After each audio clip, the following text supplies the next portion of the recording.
안녕하십니까. 아메리카 파이낸셜 수석부사장 이용돈입니다. 2025년 12월 29일, 올해는 마지막 경제남 시간입니다. 시작하겠습니다. 오늘 뉴욕 증시는 기술주 하락의 영향을 받아 하락세를 보였습니다. 지난주 S&P 500이 사상 최고치를 기록한 후에 투자자들이 차익을 실현하는 모습입니다. 즉, 투자자들이 주가가 많이 올랐기 때문에 그 이익을 실제로 현금화하기 위해서 일부 주식을 팔고 있다. 그래서 좀 떨어졌다. 뭐 이렇게 볼 수 있다는 거죠. S&P 500 지수는 0.5% 하락했고 나스닥 종합 지수는 0.7%, 다우존스 산업평균 지수는 277포인트 밀렸습니다. 인공지능 관련 종목이 이번 주 중에서 압력을 받았는데요. 엔비디아 주가는 거의 2% 하락하면서 지난주 5% 이상 상승분 일부를 반납한 모양새고요. 팔란티어, 메타 플랫폼, 오라클, AMD 등도 하락세를 기록했습니다. 자, 한편 은 가격이 아운스당 80달러를 기록한 후에 7% 이상 하락했습니다. 은은 2025년 올 한 해 동안 약 150% 급등하면서 사실 올해 가장 뜨거운 투자 자산 중 하나였습니다. 자, S&P 500은 지난 금요일 장중 6,945.77까지 올랐지만 종가는 소폭 하락으로 마감했습니다. 2025년 한 해 동안 S&P 500은 17% 이상 상승하며 강세를 기록했고요. 다우존스는 14% 상승해서 2021년 이후 가장 좋은 성과를 내고 있고 나스닥은 21% 이상 상승하면서 지수별로 가장 큰 수익률을 기록했습니다. 월가에서는 연말 전통적인 강세장인 산타크로스 랠리가 진행 중입니다. 주식거래 달력에 따르면 1950년 이후 S&P 500은 연말 5거래일과 새해 첫 2거래일 동안 평균 1% 이상 상승했습니다.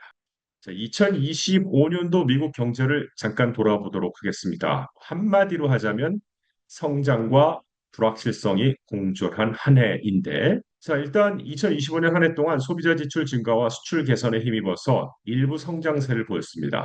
인플레이션이 지속되고 고용 시장이 악화되고 정부 정책 리스크 등 구조적 어려움이 동시에 드러나기도 했습니다.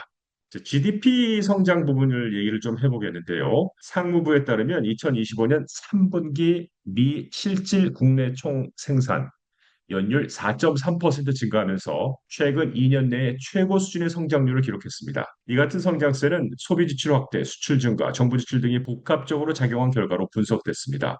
다만 정부 셧다운과 투자 감소 등 하방 요인으로 연간 성장률은 과거보다 완만한 수준으로 전망된다는 분석도 있는데요.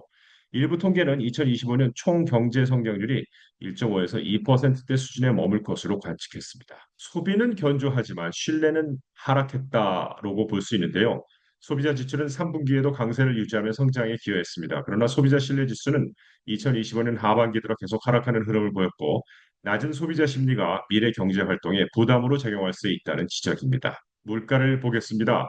2025년 전체적으로 인플레이션은 페드의 목표치인 2%를 상회하는 수준을 유지했습니다. 1월에는 소비자 물가지수 CPI가 약 3%대까지 반등하며 물가 압력이 남아있음이 확인됐었죠. 시장 데이터에 따르면 11월 기준 소비자 물가 상승률은 약 2.7% 수준으로 일부 하향 안정 조짐도 보였지만 여전히 연준 정책 결정에 중요한 변수로 작용하고 있습니다.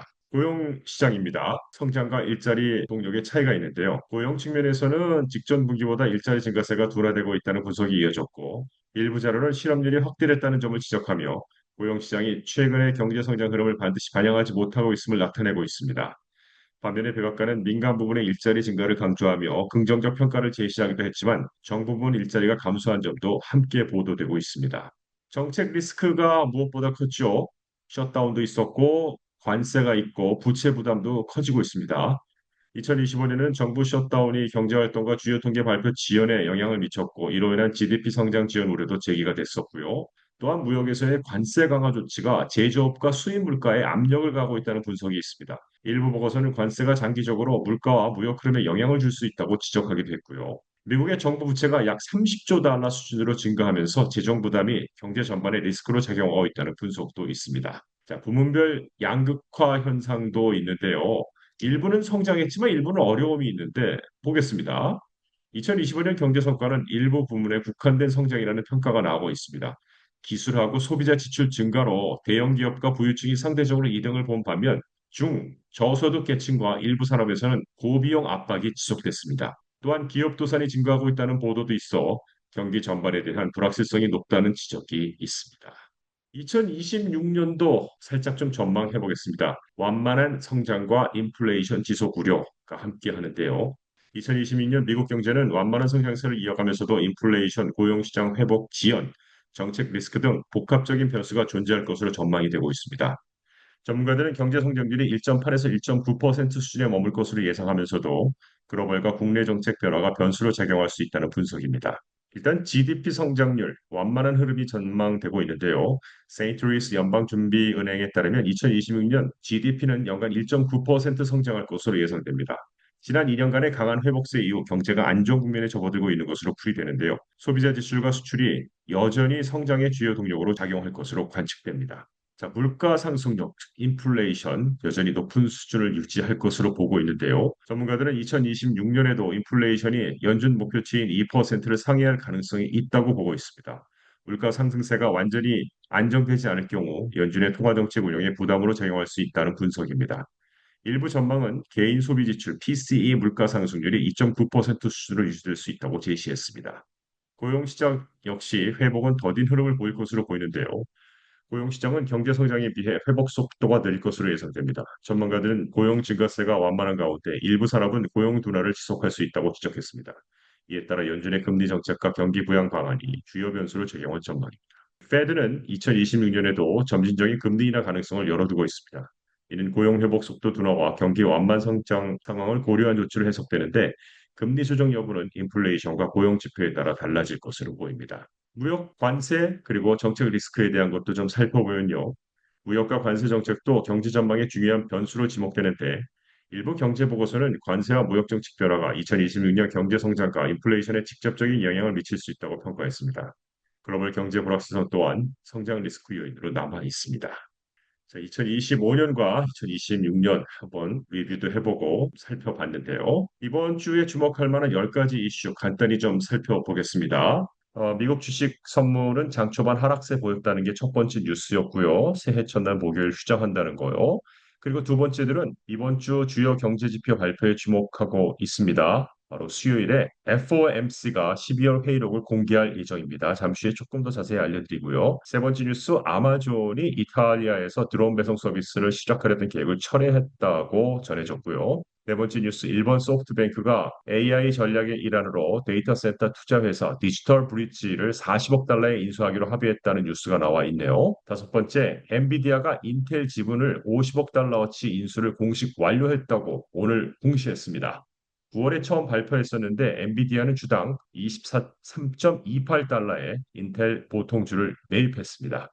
자, 이 거래가 어떤 의미냐면요. 엔비디아는 PC부터 최상위급 시스템까지 아우르는 종합 포트폴리오를 갖추게 됐다고 평가를 받고 있는 겁니다.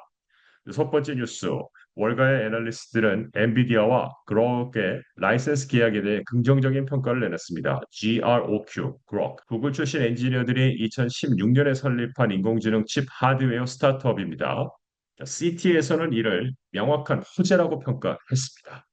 일곱 번째 뉴스입니다. 타이그리스 파이낸셜은 보잉에 대해 매수 의견과 목표 주가 275달러를 재확인했습니다. 여덟 번째, UBS는 운동화 업체 온홀딩. 그냥 우리가 ON이라고 쓰여 있는 운동화 있죠. 그냥 그거 보시면 됩니다. 매우 낙관적이라는 평가를 내놨습니다. 연례 스포츠웨어 설문조사 결과 브랜드 인지도가 상승하고 있으며 향후 시장 점유율 확대가 기대된다는 분석입니다. 아홉 번째입니다. JP모건은 KB홈의 목표 주가를 72달러에서 50달러로 하향 조정하고 그런데 투자 의견은 매도가 아니라 보유를 유지했습니다. 이는 이달 초 발표된 회계연도 4분기 실적 이후 이익 전망치를 낮춘 데 따른 것인데 KB홈을 매수해서 보유로 하향 조정했습니다. 열 번째로는 뱅크 오브 아메리카의 브라이언 모니헨 CEO는 2025년 미국 경제를 흔들었던 트럼프 행정부의 관세 정책이 내년에는 완화될 것으로 전망했습니다. CBS Face the Nation과의 인터뷰에서 전면적인 10% 관세에서 주요 국가 대상 15% 관세로 이동하는 것은 큰 충격은 아니다라며 현재 상황이 점차 완화 국면에 접어들고 있다라고 얘기하고 있습니다. 이상 10가지 주목할 뉴스였고요. 그냥 각종 뉴스 간단히 살펴보면요. 유나이티드 헬스 그룹이 다우지수 최악 성과 주식으로 뽑혔고요. 러셀 2000이 S&P 500 대비 지속적인 저조 성과를 보이고 있고요. 2026년 미 증시는 정치적 양극화가 우려된다는 전망이고요. 미국 주택 계약이 3년 내 최대 증가를 기록했습니다. 이건 조금만 살펴볼게요. 11월 기존 주택 매매 계약이 전년 대비 2.6% 상승해서 전월 대비 3.3% 증가했습니다. 모든 지역이 상승했습니다. 하면 또한 미 서부 지역은 월간 9.2%가 증가하기도 했습니다. 연말 연준 금리 인하로 모기지 금리 하락이 보이고 있으며 30년 고정금리가 약 6.18%를 보이고 있습니다. GM이 2025년 미국 자동차주 최고 성과를 이뤘습니다. 우리는 보통 테슬라에 주로 많이 주목을 하는데 제너럴 모터스 주가가 2025년 이어 투 데이트 기준 55% 이상 상승해서 사상 최고치 80달러를 돌파했습니다. 상승 요인은 강력한 실적, 혁신 기술, 고객 경험 개선, 시장 경쟁력 강화입니다. 자, 끝으로 수요일에 주목하셔야 됩니다. Fed 미팅 미니츠라고 연준의 회의록이 공개된다는 겁니다. 연준의 회의록은 연준이 금리 결정 회의에서 FOMC에서 어떤 논의를 했는지 자세히 기록한 문서입니다. 자, 그럼 투자자 입장에서 이 기록에서 무엇을 봐야 하느냐? 금리 인하 시점, 인플레이션에 대한 연준의 태도, 또 향후 통화 정책 방향을 읽어내야 하는 거죠. 회의록 내용이 예상보다 매파적이라고 하면 주가가 하락할 것이고 비둘기파적이라고 하면 주가 상승 가능성이 크죠. 그래서 이번 주 수요일 페드의 회의록은 연말을 맞은 이번 주에 가장 중요한 이벤트가 될 것으로 보입니다. 이상 미국 경제 읽어주는 남자 경제남을 마칩니다. 좋은 한 주 되십시오. 좋은 연말 되시고요. 고맙습니다.